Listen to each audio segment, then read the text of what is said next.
no Senhor. Abra sua Bíblia no livro de Esther.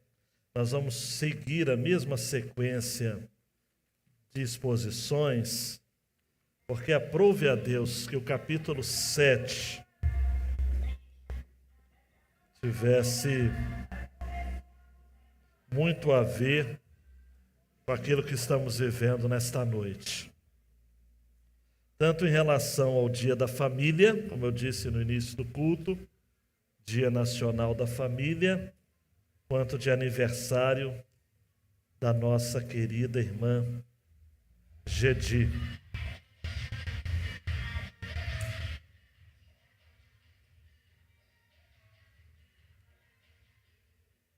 Tem que ter emoção, né, gente? Não pode ser sem emoção, né? Vai ter igual o jogo de amanhã, né, João Renato? Vai ter emoção até o fim. Muito bem. Meu povo, minha história. Nós temos uma dificuldade muito grande, porque não faz parte da nossa cultura, entender a nossa história como sendo uma história de gerações. Nós, os brasileiros, por várias influências que tivemos,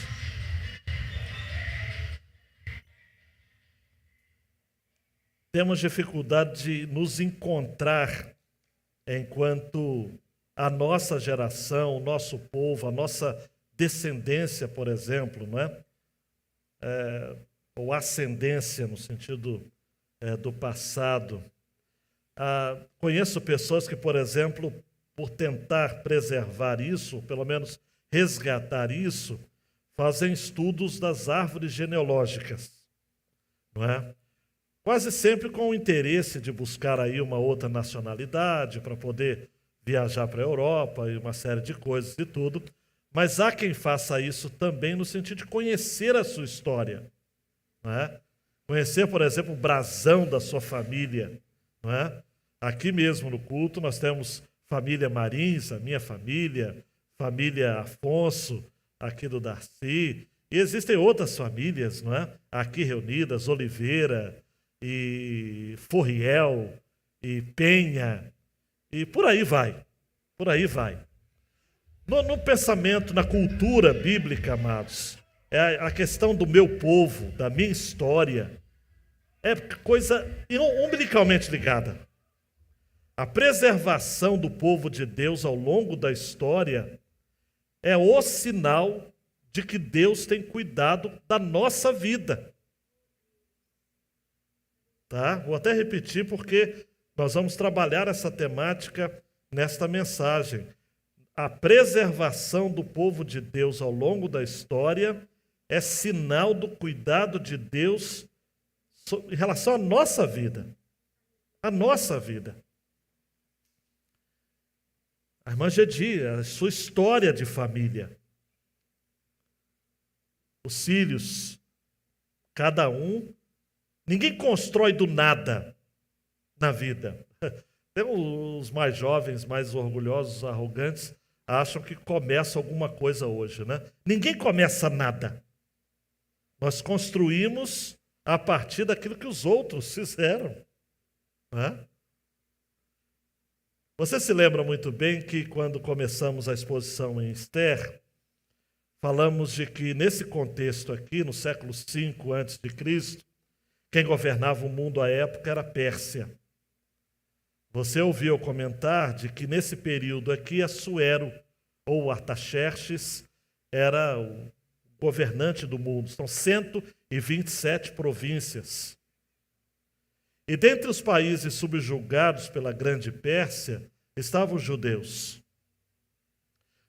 No ano do império, do governo de Ciro, avô de Assuero, ele havia libertado os povos que estavam ali, até então na Babilônia, a sede era na Babilônia, embora o livro de Esther se dá em Suzã, que era uma espécie de palácio de inverno, uma casa de inverno do imperador, onde hoje é o Irã.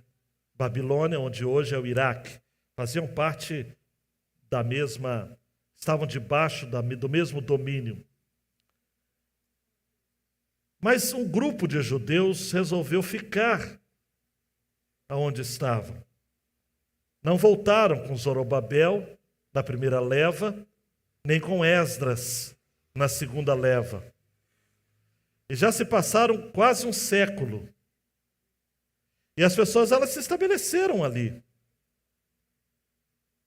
E dentre as pessoas que se estabeleceram ali, nós temos os dois personagens principais, tirando o Assuero, que é o rei persa, do livro, que é justamente Mardoqueu, ou Mordecai, depende da sua versão, e Esther, que tinha um nome de família, que era Hadassa, que é o nome em hebraico.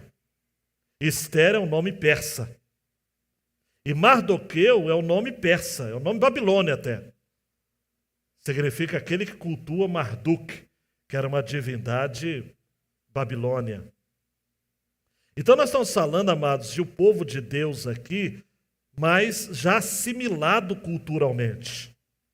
Eu não vou voltar a falar o que é assimilação cultural, mas você já tem ideia do que é isso.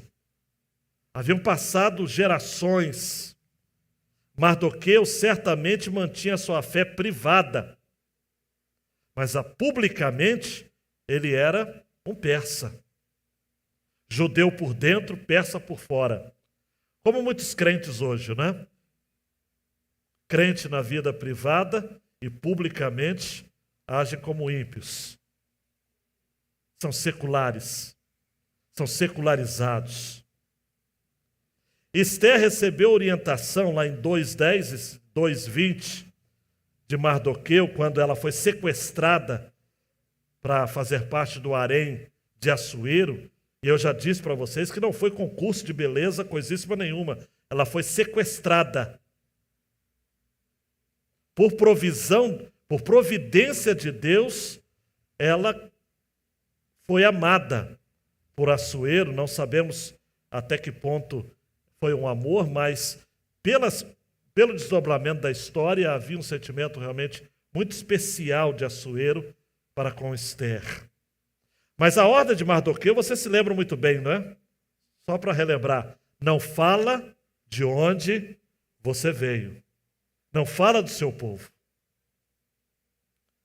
Mas aí houve aquela situação que você sabe muito bem, levanta-se Amã, um adversário dos judeus, que é descendente de Agag, que foi rei amalequita no tempo de Saul.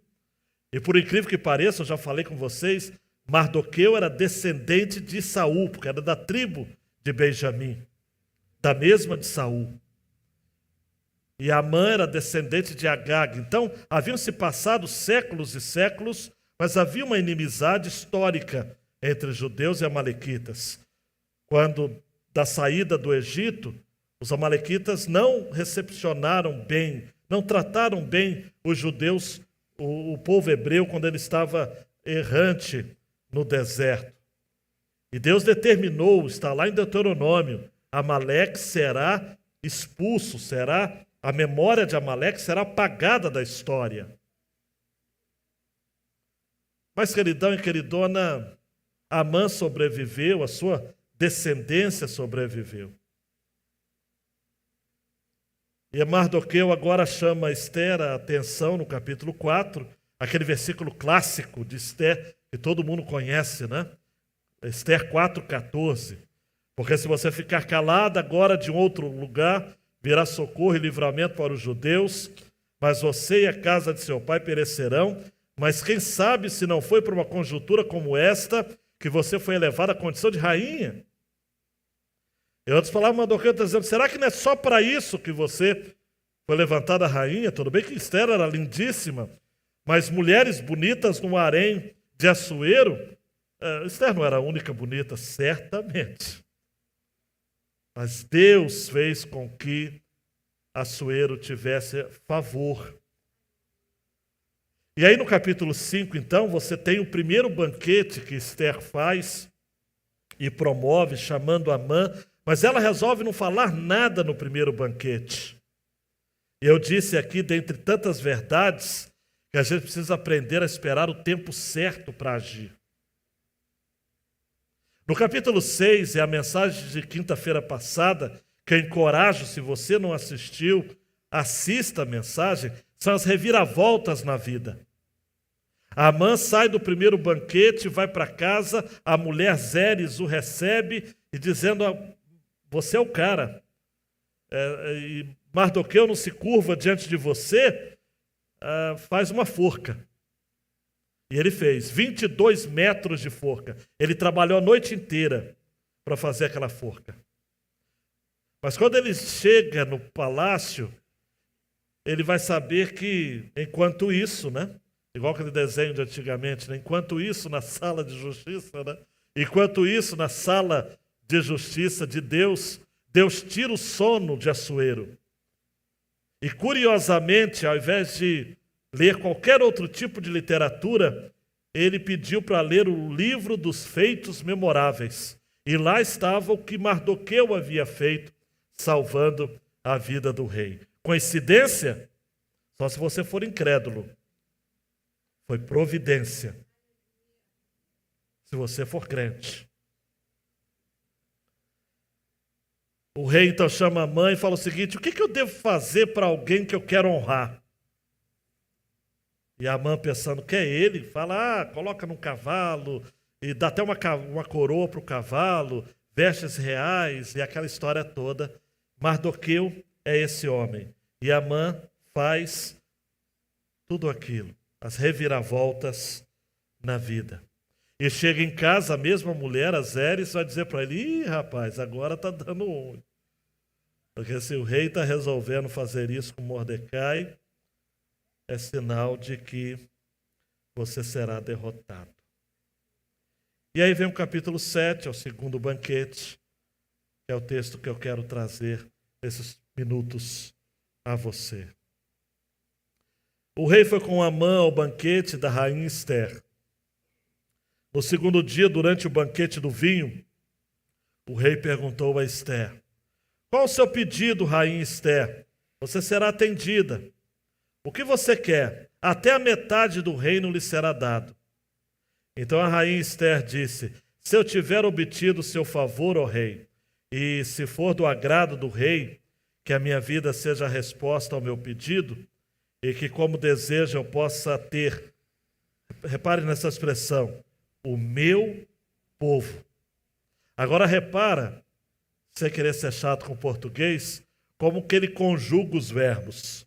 Agora ele vai conjugar os verbos na primeira pessoa do plural. E ela se inclui no pedido. Vamos lá? Porque fomos vendidos, eu e o meu povo, para sermos destruídos, mortos e aniquilados de vez. Se ainda nos tivessem vendido como escravos e escravas, eu me calaria, pois não valeria a pena incomodar o rei por uma coisa dessas. Então, o rei Assuero perguntou à rainha Ester, quem é esse cujo coração instigou a fazer uma coisa dessas? Onde está esse homem? Ester respondeu, o adversário e inimigo é este malvado Amã. Então Amã ficou apavorado diante do rei e da rainha. O rei, no seu furor, se levantou do banquete do vinho e passou para o jardim do palácio. Amã, porém, ficou para rogar por sua vida a rainha Ester, pois viu que o mal contra ele já estava determinado pelo rei. Quando o rei voltou do jardim do palácio para a casa do banquete do vinho, Amã tinha caído sobre o divã em que se achava Ester. Então o rei disse, será que ele queria desonrar a rainha diante de mim aqui no meu palácio? Quando o rei acabou de dizer essas palavras, cobriram o rosto de Amã. Em outras palavras, né, gente? A casa caiu, né? Então Arbona, um dos eunucos que serviu o rei, disse, eis que existe junto à casa de Amã a forca de 22 metros de altura que ele preparou para Mordecai, aquele que havia falado em defesa do rei. Você não precisa se defender diante dos homens. Deus defende os seus. Então o rei disse que ele seja enforcado nela. E assim enforcaram Amã na forca que ele tinha preparado para Mordecai. Então o furor do rei se aplacou. Deus, por favor, fale ao nosso coração. Continue falando nesta noite, no nome de Jesus. Amém e amém. Samuel, só a frase que eu já disse, mas o pessoal destacar, não é? Na preservação do povo de Deus, ao longo da história, temos um sinal do cuidado de Deus com a nossa vida. 2 porções desse texto, de 1 a 6, a coragem de uma intercessora. 7 a 10, o mal nunca triunfará. Dando um clique, Samuel, coragem para interceder. Irmã Gedi, minhas irmãs e meus irmãos, intercessão é guerra. Nós não temos que interceder para entrar na guerra. Interceder é a própria guerra. Esther aqui precisa esperar o tempo certo para interceder pelo seu povo diante do rei. E era um rei mau. Era um rei que nem a mãe chegava diante dele sem ser chamada. Esther foi calculista. Ela foi pragmática, no melhor sentido da palavra, porque essa palavra também tem outras acepções. Ela esperou o tempo certo.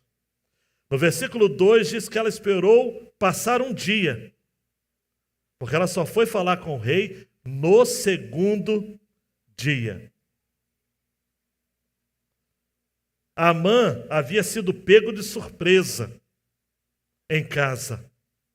Diz o versículo 14 que enquanto ele ainda estava falando com os amigos e a mulher em casa, os eunucos do rei chegaram e sem demora levaram-no ao banquete. E agora eu acredito que depois de um dia inteiro bebendo vinho, ele havia até se esquecido já do susto. E ele estava ali achando que, me perdoa a expressão rasteira, que estava abafando, que ele era o cara, que era só esperar a oportunidade para pedir a cabeça de Mardoqueu para a forca que ele havia preparado. Mas, contudo, porém, entretanto, todavia, Esther esperou o tempo certo para falar no momento certo. Provérbios 25:11 diz: como maçãs de ouro em bandejas de prata, assim é a palavra dita a seu tempo. Provérbios 15:23 diz: que alegria ter a resposta adequada, como é boa a palavra dita na hora certa. E Eclesiastes 3:7 diz: há tempo de ficar calado e tempo de falar. Esther tinha essa sensibilidade que eu e você precisamos ter também. Nós não intercedemos diante dos açoeiros dessa vida. Nós intercedemos diante do Senhor, o Criador dos céus e da terra.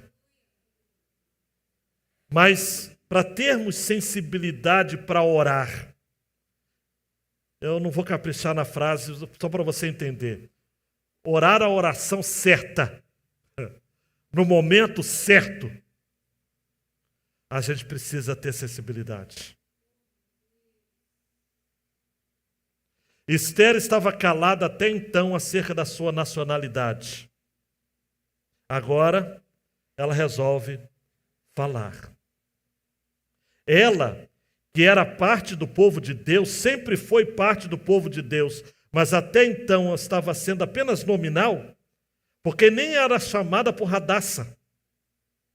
Ela não poderia guardar o sábado no palácio. Ela não poderia guardar as festas sagradas de Páscoa, Pentecostes, tabernáculos, então, nem pensar. Ela não podia falar hebraico. Ela nem podia falar que o nome dela não era Esther, mas era Hadassah. Mas, amados e amadas, agora isso mudou. e mudou para sempre. Agora ela poderia se identificar com o seu povo.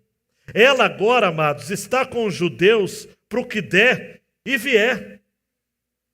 Por quê? Porque ela sabia que ela era a única chance de Assuero poder salvar o seu povo. Eu não sei como têm sido as suas orações ao nosso Deus Todo-Poderoso, mas você já orou com senso de identificação como Esther? Ou como senso de identificação de Daniel, que eu vou citar daqui a pouco o texto, que confessa os pecados anos antes, mais de um século antes dessa passagem, confessando os pecados do povo. Ele que nem fazia parte daquela geração, porque ele foi para a Babilônia um adolescente, um pré-adolescente. Mas, amados, se nós moramos no Brasil, nós somos responsáveis de orarmos pelo Brasil. Não importa quem você votou nas últimas eleições, agora você tem que orar para dar certo. Porque é o Brasil, é o seu povo, é a sua gente. Nós cremos, amados, que a igreja é o povo de Deus, mesmo com todas as tranqueiras que existem dentro da igreja. E a gente sabe que existem coisas perniciosas no meio da igreja. Mas quando nós falamos diante de Deus, nós falamos: Senhor, é o teu povo. E o que diz 2 Crônicas 7,14? Se o meu povo, que se chama pelo meu nome, se humilhar e orar, e buscar a minha face, e se arrepender dos seus maus caminhos, então eu ouvirei dos céus, perdoarei os seus pecados e sararei a sua nação. Esther intercede: meu povo, nós fomos vendidos, versículos 3 e 4, para sermos destruídos, mortos e aniquilados de vez. Se ainda nos tivesse vendido como escravos e escravas, eu me calaria. Mas, Senhor, meu rei. Daí Assuero então pergunta: onde está esse homem? Chega um dia, amados, que todos os homens vão prestar contas diante do Assuero aqui. Talvez do Assuero aqui alguém consiga fugir. Alguém não, alguéms. Porque a justiça humana é falha. Mas diante de Deus ninguém foge.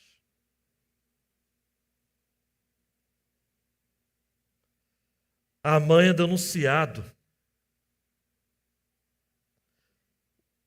A estratégia de Amã é revelada. O adversário e inimigo é este malvado Amã. Eu quero lhe lembrar,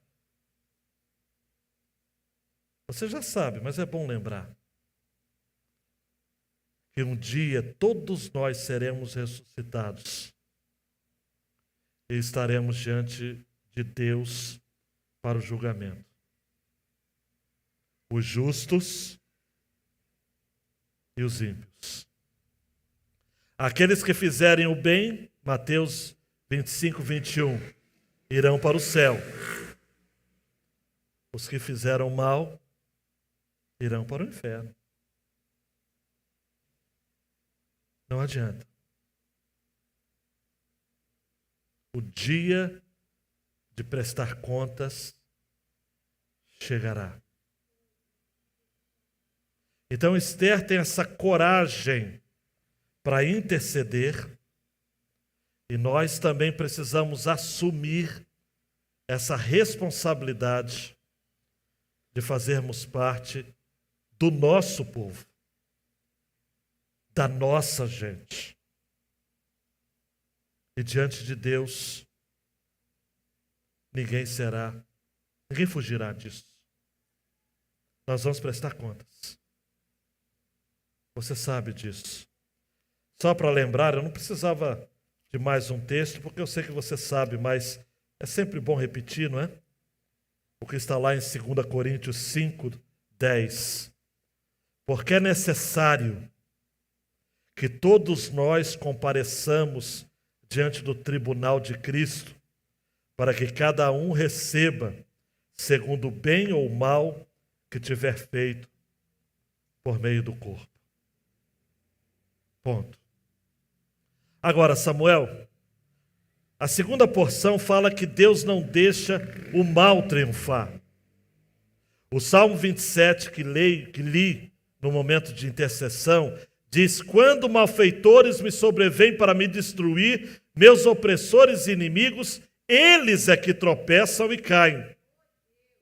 A partir do versículo 7 até o versículo 10, nós vamos ter, amados, essas... Olha, gente, nem Hollywood iria escrever e produzir algo tão incrível.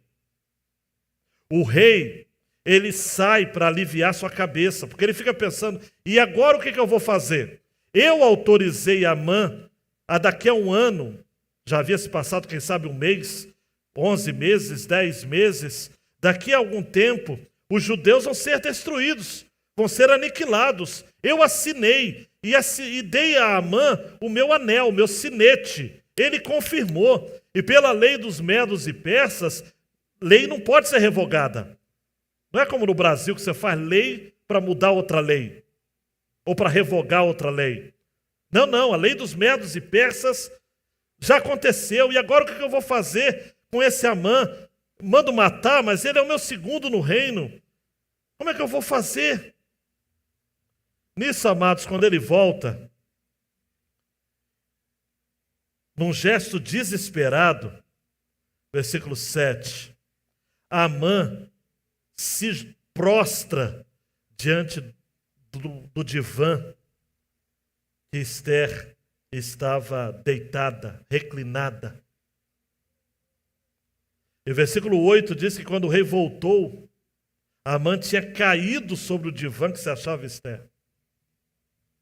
E daí, por providência, não foi coincidência, foi providência, Assuero teve o motivo que ele precisava. Amã estava molestando sexualmente a Esther. Nós sabemos que não. É fato que não. Foi um ato de desespero de Amã se curvar. Mas nós estamos diante de Assuero, amados. Assuero não queria saber se era verdade ou não. Ele só queria ter uma razão. Quando o Assuero, amados, até nos nossos dias, quer ter um motivo para perseguir politicamente alguém, ele faz. Ele mata, ele manda matar, ele persegue. Não precisa ser verdade. Basta dar na ideia dele. Assuero é assim. Era assim, e os nossos assueros talvez sejam até mais sofisticados. Nisso, já chega alguém, já coloca um saco na cabeça de Amã. Uau! Eu fico imaginando essa cena. Amã já se levanta, meio que assustado, saco na cara. Nisso já chega alguém, o tal do Arbona. Um nome desse, amados, um nome incrível para você dar para o seu filho, sugerir para um neto. Arbona.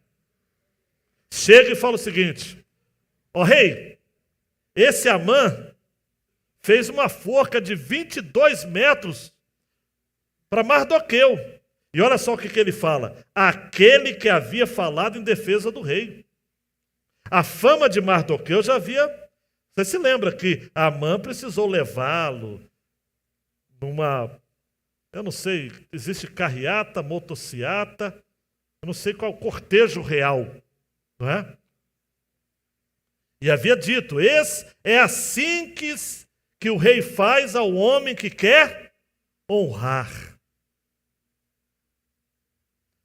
Jesus mais tarde vai dizer que os humilhados serão exaltados. Aquele que a si mesmo se humilhar será exaltado. O rei disse, gente, então enforca ele nessa forca. Que seja enforcado nela. O texto não fala como que Zeres recebeu essa situação, mas eu tenho para mim, digo eu, não o Senhor, que ela já tinha zarpado fora, nessa altura do campeonato. Os 10 filhos de Amã ficaram perturbados e vão ser mortos no final. Já contei um spoiler aí do final do livro. O que a gente aprende, amados? No final das contas, amados, a punição para Amã não foi por ofender o rei da Pérsia. Ele ofendeu o próprio Deus. Amã quis destruir o povo de Deus. Assuero foi apenas um mero governante humano com reações injustas, iras injustas e reações exageradas. Mas a verdade é que a justiça foi feita pelo próprio Deus. Deus que opera a justiça em seu favor. Vou repetir, Deus que opera a justiça em seu favor. Esther falou, Deus fez o resto. Ela intercedeu e Deus soberanamente atendeu. É claro que nós ainda vamos ter que lidar a partir das outras mensagens, porque a lei já estava assinada. Então vai precisar acontecer alguma coisa que eu não vou falar agora, obviamente. Samuel, vamos às rápidas aplicações aí, por favor, meu filho. Primeiro, nós temos de ter a coragem de Esther em interceder pelo seu povo. E olha que não temos diante de nós um Assuero, mas sim o Emanuel. Oremos pelo Brasil. Oremos pelo Brasil. Daniel capítulo 9, aquele texto que eu falei, 4 e 5. Daniel ora assim: Ah, Senhor, Deus grande e temível, que guardas a aliança e a misericórdia para com os que te amam e guardam os seus mandamentos. Nós temos pecado e cometido pecado e iniquidades. Procedemos mal e fomos rebeldes, afastando-nos dos teus mandamentos, dos teus juízos. Incrível, amados. Essa é a oração que pode mover os céus. Tem até um livro com esse título, não é? Oração que pode mover os céus. Querido, aprenda, querida, a derramar seu coração em oração. Porque quando o crente ora, os céus se movem. Quando o crente ora, uma nação é transformada. Quando um crente ora, gerações sentem o seu impacto. Ore. A irmã Gedi aqui é resposta de oração. E a sua família é alvo de oração. A gente tem que orar, amados, sem desistir. A oração de Daniel, só para comentar um pouco, não é aquela oraçãozinha sem vergonha que os crentes têm antes do almoço ou na hora de dormir. Não. É a oração que nasce sob a pressão, a angústia, a aflição, desespero. Deus quer que você ore em meio ao triunfo, mas Deus quer também que você ore em meio à tragédia. Ore. Faça da oração o seu estilo de vida. Abra o seu coração para Deus. Revele suas decepções, suas vitórias. E, sobretudo, ainda mais no contexto que a gente vive como Brasil, o fardo que como igreja carregamos pela nossa nação. Independente do Assuero que estiver no poder, a igreja tem um encargo de interceder. Sempre. Sempre. Jesus disse: até agora vocês não pediram nada em meu nome. Peçam e receberão, para que a alegria de vocês seja completa. João 16, 24. Samuel, talvez achemos que nossos adversários estão prevalecendo contra nós. Às vezes, amados, na quinta-feira passada, uma irmãzinha me disse, pastor, às vezes o Amã está ganhando. Mas isso é aparentemente. O Amã parece que ganha. Sabe aquela história de que o mocinho vence no final? Mas na nossa história, o mocinho sempre leva a pior. Parece que o vilão sempre ganha, o Amã sempre cresce. Mas é impressão, queridão. Queridona, isso não é verdade. Deus irá virar o jogo a nosso favor, mesmo que isso pareça impossível. É o que Carlos Moisés escreveu, né, João? Nunca houve noite que pudesse impedir o nascer do sol e a esperança. E não há problema que possa impedir as mãos de Jesus para me ajudar.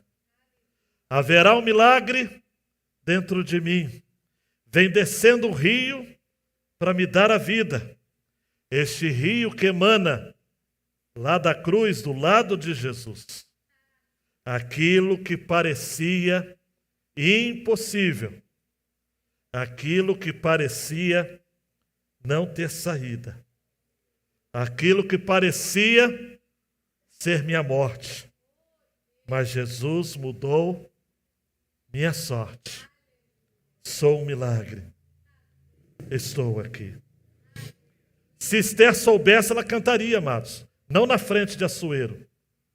Mas quem sabe no banheiro, no seu quarto secreto de oração, ela diria, usa-me, sou o teu milagre. Usa-me, quero te servir.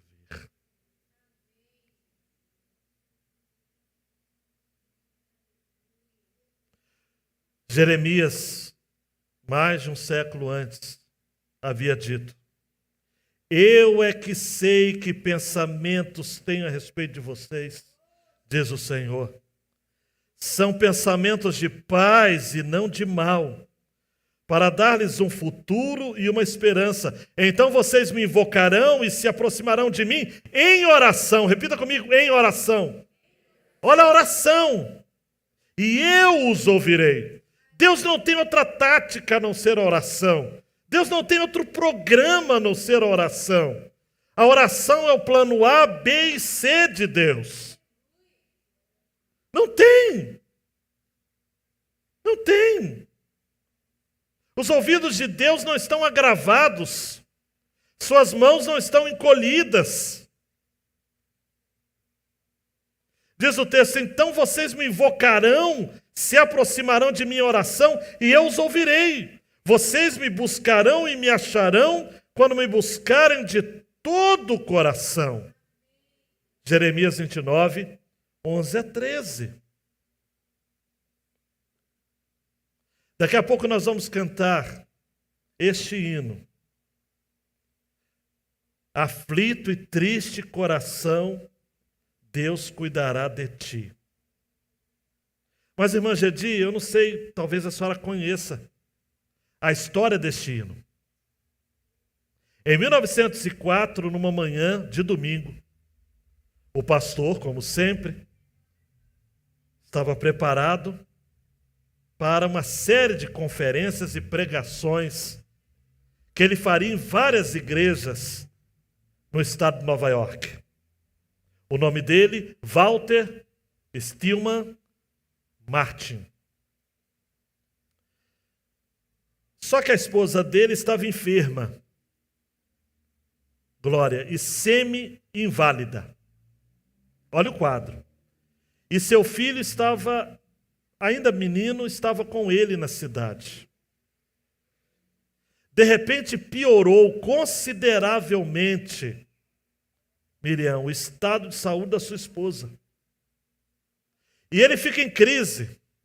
E agora o que eu vou fazer? É prudente deixá-la sozinha, somente com o menino? Passa, Tayane, pela cabeça do pastor Martin comunicar à igreja que ele teria que cancelar o compromisso. Ele já estava, Zé, com o telefone na mão para fazer a ligação, quando seu filho, pequeno, menino ainda, disse assim: pai, eu até me arrepio, né? Pai, se é da vontade de Deus que você vai pregar hoje na igreja, o senhor acha que ele não poderá tomar conta da mamãe enquanto o senhor estiver ausente? O pastor Martin não fez a ligação, e aquela voz do seu filho afastou de repente todo o seu temor. Deus seria capaz de cuidar dela. Nisso a sua esposa acamada, Zé Limari, diz: Deus cuidará de mim. O pastor Martin deixa a mulher, o filho, aos cuidados de Deus e foi pregar. Brian, muitas conversões. Deus abençoou aquele domingo de uma forma extraordinária. Chegando em casa, qual não foi a sua felicidade maior? O seu filho trazia na mão um envelope com uma poesia escrita, com o título: Deus cuidará de ti. E a esposa dizendo: a pergunta que o nosso filho fez, com a simplicidade da sua fé, me inspirou a escrever essas estrofes. O pastor Martin, Manel, pega o poema, se assenta ao órgão e, em pouco tempo, compõe a melodia para esse hino que cantamos até nos nossos dias. Aflito e triste coração, Deus cuidará de ti. Vamos cantar, igreja? Vamos cantar? Chamar os músicos aqui. Se você puder ficar de pé, faça isso. Esse hino, amados, letra de Sibila Durf Martin, música do seu esposo, pastor Walter Stimon Martin, ambos americanos.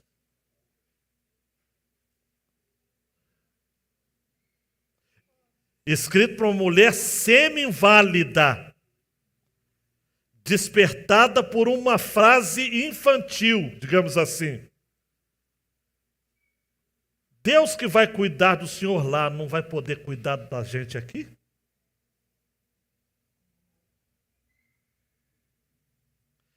Esse hino chega no Brasil pela instrumentalidade de Salomão Luiz Gisborg. Ele traduz esse hino um ano depois de escrito, em 1905. Ele havia sido escrito em 1904. E ele faz essa tradução para o português e homenageia um missionário, Irmã Gedi, que estava enfrentando lutas terríveis naqueles dias. A primeira versão em português foi escrita no Jornal Batista em 24 de outubro de 1912. E a igreja vai cantar agora. Pode soltar, Samuel.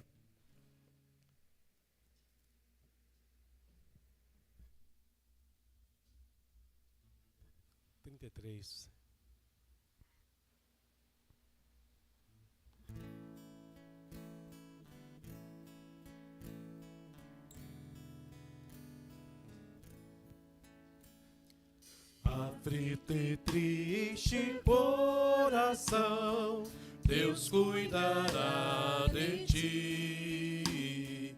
Tem nos seus braços proteção, Deus cuidará de ti. Deus cuidará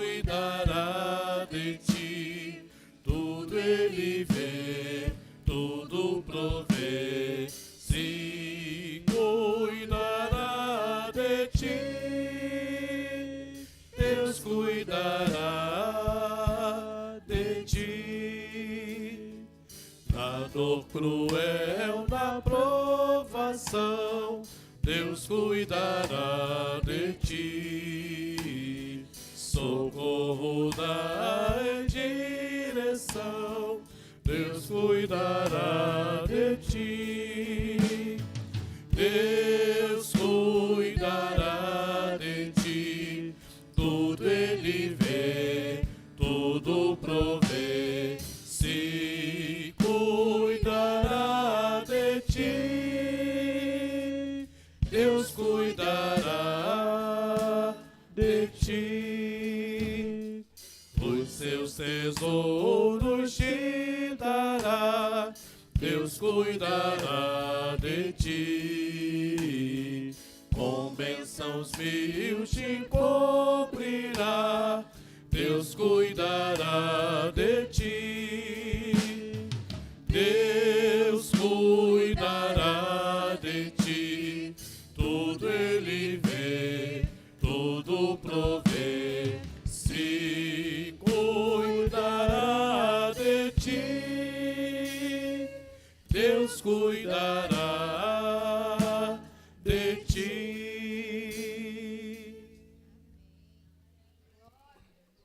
Que bênção, hein?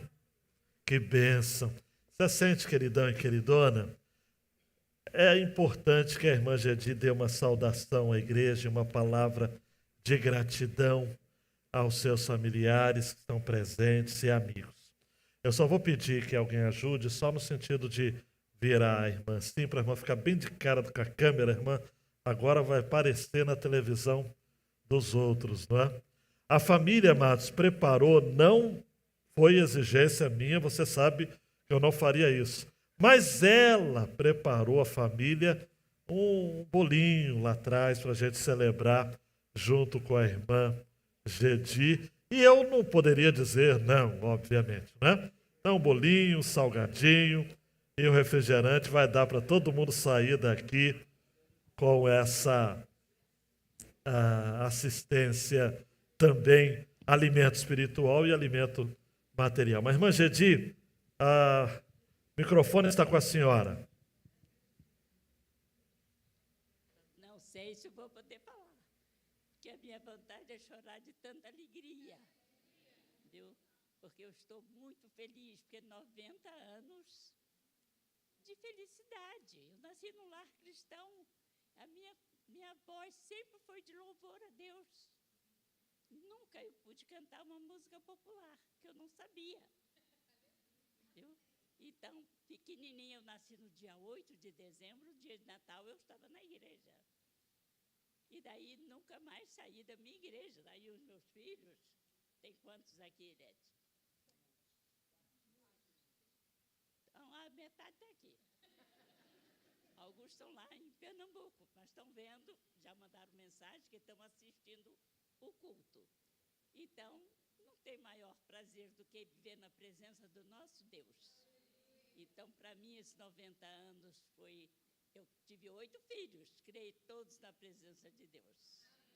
E estão aí, ó, são crentes, membros da igreja, viu? Então, graças a Deus, a minha voz é de... Senhor, obrigado por esses anos que vivi na tua presença.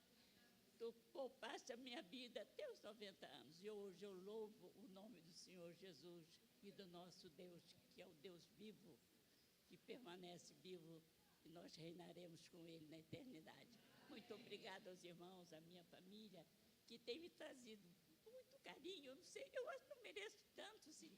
Deus colocou pessoas do meu lado, as minhas cuidadoras. Eu tenho 3 moças que 24 horas estão me assistindo. Eu não sei, mas por que Deus me botou numa cama? Eu vou perguntar a Deus, eu louvo a Deus. Senhor, obrigado. Eu sei que tu botaste nessa cama, eu estou há 6 meses sem andar. Coloca aqui o microfone. Viu? 6 meses sem andar.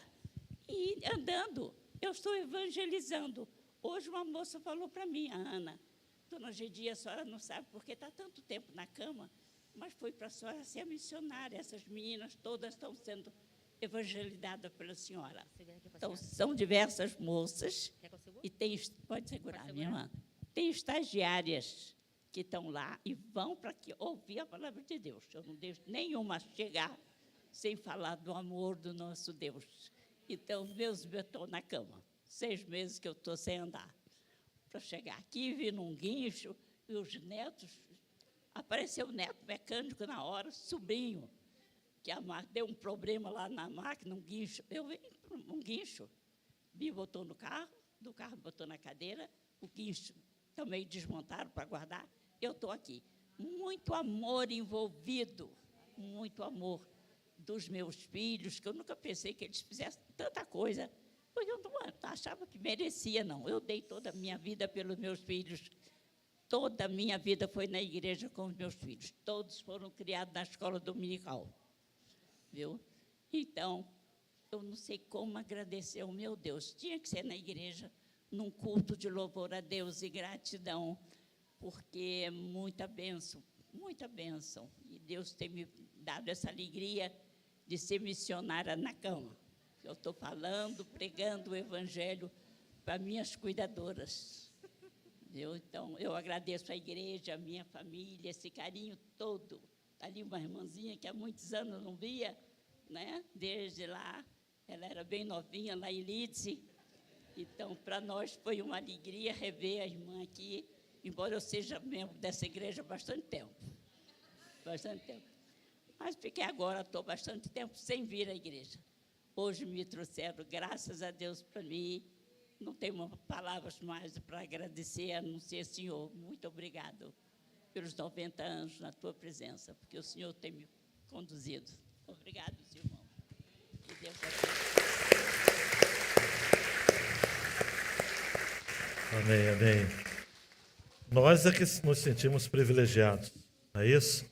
Vamos orar então, amados, uma oração silenciosa, estaremos encerrados deste tempo de culto ao Senhor, todos são convidados, e ali na área social, a gente tem que cantar parabéns, né, que o aniversário dela é hoje, exatamente hoje, 8 de dezembro de 2022, a irmã Gedi está completando 90 anos, não é?